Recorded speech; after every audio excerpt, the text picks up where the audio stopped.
أكبر مشكلة عندي في البيت تعلق الأطفال بالشاشات. سمعت هذه الشكوى كثيرا.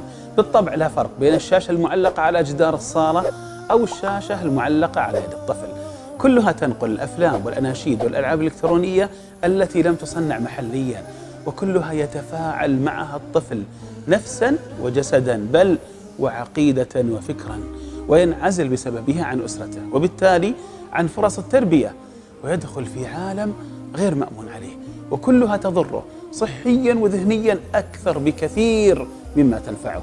ما الحل إذن؟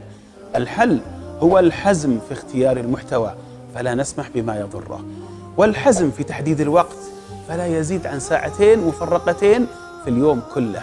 الحل هو مزاحمة الألعاب الإلكترونية بالألعاب الحركية أو الشعبية، ومزاحمة مواد الفضائيات بالأنشطة النافعة المربية للروح، المنشطة للعقل، المحفزة للموهبة، والمؤهلة لاكتساب المهارات الاجتماعية. الحل هو صداقة الطفل وتعليق قلبه بحلقة قرآن ومتعة قراءة ومركز موهبة.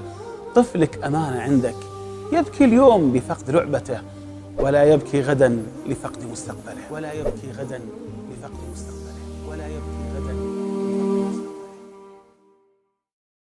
هل وصل الأمر من الجفاف أن لا يتوقع الولد من الوالد كلمة الحب؟